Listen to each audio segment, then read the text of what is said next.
नहीं, समर्थन का सवाल ही नहीं आता भाई। देखो भाई, समर्थन इसलिए सवाल नहीं आता कि भाई ये 12 साल पार्टी में रहने के बुनियाद पर इन्होंने इनके अंदरूनी राज छुपा कर रखे। समर्थन करते थे हम उनको, समर्थन बिल्कुल करते थे, लेकिन इसलिए हमको समर्थन नहीं करना है। 12 साल इनके ऐबों को इन्होंने छुपा कर रखा और पार्टी ने इनको बेदखल कर दिया, पार्टी ने इनको हकाल दिया।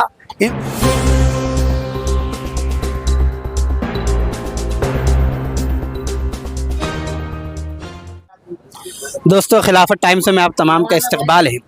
आज हम नारेगांव के अंदर मौजूद है और हमारे सामने एक ऐसी शख्सियत मौजूद है जो किसी तारुफ के मोहताज नहीं है। गुज़िश्ता लोकसभा के टाइम में हमने इनको देखा कि ऊँट पर बैठकर ये फॉर्म भरने के लिए गए थे, जिसकी वजह से ज़िले भर के अंदर ये चर्चे में थे।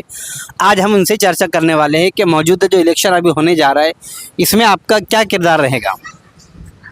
देखो, अल्हम्दुलिल्लाह, सबसे पहले मैं जो है तो हमारी पार्टी का शुक्रिया अदा करता हूँ। जो पार्टी ने जो है तो मुझे इसके काबिलियत समझा और मुझे पूर्व मतदार संघ से जो है तो इसका मेरे को टिकट दिया है, और जनता का भी मुझे काफ़ी समर्थन मिल रहा है और जनता मेरे साथ में है। तमाम मेरी जगह जगह पे तो कॉर्नर मीटिंग हो रही है और कॉर्नर मीटिंग में इसमें समझ में आ रहा है कि ये बारी को सिर्फ साहिब खान साहब, हमको एक नया चेहरा चाहिए।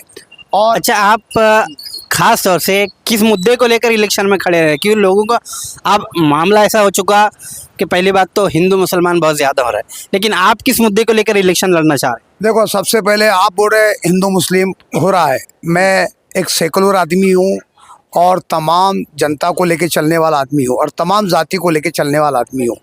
और हमको सबसे पहले तो मैं को गर्व और फ़ख्र है कि हम एक हिंदुस्तानी है, और हिंदुस्तानी का ये काम नहीं बनता कि वो जातिवाद करे, भेदभाव करे और किसी भावनाओं को ठोस पहुंचाने का काम करे या किसी मज़हब को पहुंचाने का। एक सच्चा हिंदुस्तानी और सच्चा भक्त तो वही होता है, वो सर्व जाति सर्व धर्म को लेकर चलता है और सबसे मोहब्बत करता है, और सबसे मोहब्बत करता है तो अपने वतन से मोहब्बत करता है। तो आपने जैसा पूछा कि किस मुद्दे को आप काम को लेकर चलेंगे और किस काम के चलेंगे और क्या आपने क्या किया है, तो अल्हम्दुलिल्लाह पूरी औरंगाबाद ज़िले की जनता जानती है मेरे विकास के बारे में, मेरे काम के बारे में, मेरे तमाम जो है तो मैंने यहाँ पे जो काम किया है। सबसे पहले नारेगांव के अंदर एक ऐसी चीज़, यहाँ पे गंदगी थी कि नारेगांव के अंदर विकास नहीं हो रहा था। नारेगांव के अंदर विकास नाम की कुछ चीज़ नहीं थी। मैं 15 दिन जो है तो यहाँ पे जो कच्चर पट्टी है, 15 दिन तक मैं ऑपोजिशन को वहाँ पे बैठा रहा और अल्हम्दुलिल्लाह जब तक के नहीं उठा वो कचरी पट्टी बंद नहीं हुई। कचरा पट्टी मैंने हटाया, यहाँ के पोल मैंने लाया, इलेक्शन कार्ड मैंने बनाया, ये रोड के जो है तो कच्चे रोड बनाने का मैंने काम किया। तमाम आधार कार्ड, इलेक्शन कार्ड, लोगों को सुविधा, यानी पुलिस स्टेशन से लेके दवाखाने से लेके तमाम सुविधा मैंने दिलाई है। और आने वाला अगर से मेरे को विधानसभा के अंदर जनता चुन के देती है तो अल्हम्दुलिल्लाह मैं वादा करता हूँ सबसे बेहतर मैं यहाँ तो औरंगाबाद के अंदर शिक्षा के अंदर ज़्यादा मेहनत करूँगा।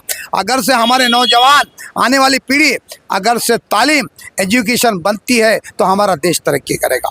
अच्छा, गुज़िश्ता इलेक्शन में आपने इम्तियाज़ जलील साहब को पूरा समर्थन दिया था। अच्छा, इस बार आप ऐसा क्यों नहीं करना चाह रहे? देखो, ये तो सरासर बेईमानी है।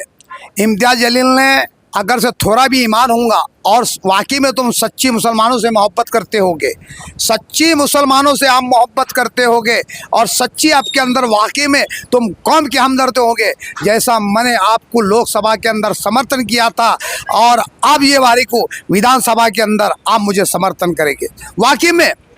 और तुम समझ रहे होंगे सिर्फ मैच, सब कुछ मैच हूँ, तो आपकी यह गलत फहमी है। अब आने वाले वक्तों के अंदर आपका पोल खुल चुका है, जनता आपकी हकीकत को जान चुकी है, जनता सब समझ चुकी है पाखंडी कौन और बकवास करने वाला कौन, जातिवाद करने वाला कौन, मुसलमानों को गुमराह करने वाला कौन, मुसलमानों को तकलीफ पहुंचाने वाला कौन। ये सिर्फ नौजवानों को वर्गलाने का काम करते, शोर शराबा करते, बाकी का जो है तो ये चुन कर आने के बाद कोई मुसलमानों को जो है तो बिल्कुल काम करने के लिए तैयार नहीं रहते। लेकिन ये वादा है साहिब खान पठान, ये सच्चा मुसलमान, यानी इनकी जैसी खुदगर्जी नहीं करेगा, इनकी जैसी मक्कारी नहीं करेगा, जो वादा करेगा तो ये पूरा करेगा इंशाल्लाह। क्या आपको नहीं लगता कि सब बहुत सारे मुसलमान खड़े हो रहे, तो जिसकी वजह से बीजेपी का रास्ता एकदम आसान हो रहा? हमवार हो रहा है उनका रास्ता, तो आपको नहीं लगता कि सब नेताओं ने मिलके किसी एक को खड़े करना ताकि बीजेपी की ताकत कमज़ोर है और हमको ताकत मिले? देखो, ये वसूलन बात आपने अच्छा पूछा है कि अब सब मुसलमान खड़ेंगे तो, लेकिन वसूलन ईमानदारी से इम्तियाज जलील ने हमको सपोर्ट करना चाहिए, क्योंकि हमने बहुत बड़ी कुर्बानी दी है लोकसभा के अंदर। वो कुर्बानी दी हमने, कोई माय का लाल नहीं कर सकता है, वो भी बगैर मफाद का, बगैर कंडीशन का, बगैर इसका।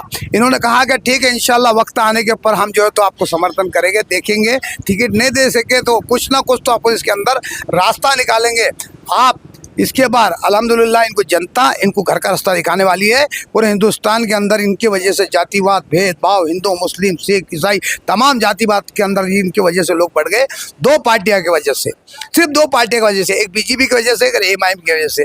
आप बताओ, इधर यूपी के अंदर इन्होंने इलेक्शन लड़े तो 35 सीट ऐसी निकली, 35 सीट, 35 या 32 दोनों के अंदर अंतर है। 32 या 35 का सीट का है मुकम्मल मुझे मालूम, लेकिन 32 या 35 है। 100% इसके अंदर आगे पीछे है।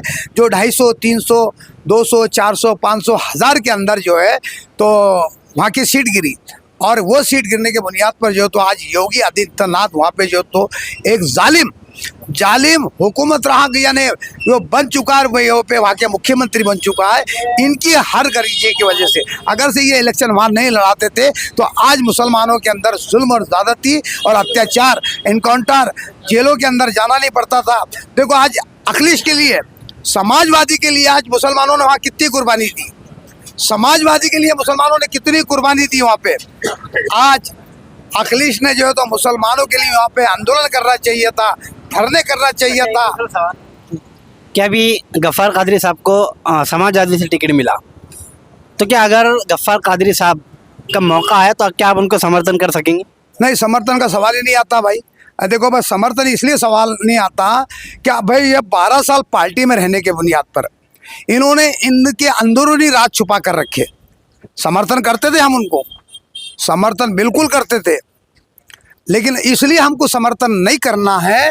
12 साल इनके ऐबों को इन्होंने छुपा कर रखा और पार्टी ने इनको बेदखल कर दिया, पार्टी ने इनको हकाल दिया, इनको पार्टी ने घर का रास्ता बता दिया। तो आप जो है मुसलमानों के जो तो ऊपर अत्याचार, मुसलमानों पर ज़्यादती और मुसलमानों के ऊपर इतना जुल्म हुआ, मुसलमान इनकाउंटर से मारे गए, मुसलमानों के ऊपर यानी जेलों को भेजा दिया गया। पाखंडी लोग जो है तो हमारे नबी की शान में गुस्ताखी करने वाले, उनको खुलेआम छूट मिल गई। तो आज कहते हैं कि ये बीजेपी की भी टीम है, ये बीजेपी को मिली हुई है। इससे पहले इन्होंने बोलना चाहिए था। तो वाकई में हमारी कुर्बानी हम डॉक्टर साहब के ऊपर निसार कर देते। लेकिन आज अगर से ये पार्टी फिर से इनको टिकट देता, पार्टी इनको फिर से जो तो इधर से पूर्व का टिकट देती, तो ये तो इनके राज तो छुपा के रखने वाले थे, आइब खोलते थे नहीं।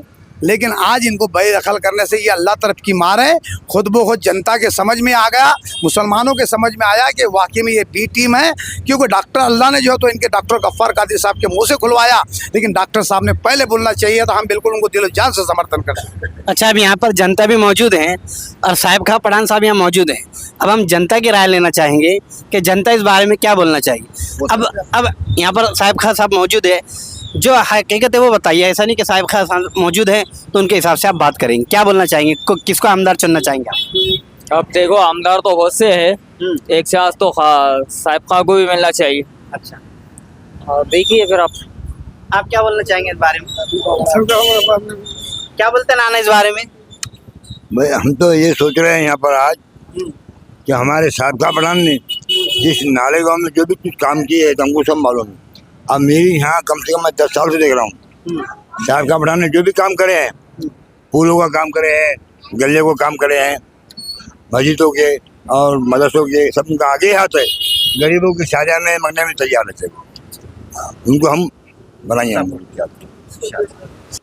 हमने देखा कि साहिब खां पठान साहब ने बड़ी तफसीलत के साथ में अपनी बात रखी और उन्होंने जहाँ पर अब्दुल गफ्फार कादरी साहब पर निशाना साधा, वहीं पर इम्तियाज़ जलील पर भी निशाना साधा और उनकी हकीकत को जो तो बयान किया। और यहाँ चंद लोगों से हमने जो मुलाकात की, उनका भी ये कहना है कि साहिब खां पठान साहब को टिकट मिलना चाहिए। अब देखिए आगे की रणनीति क्या होती है।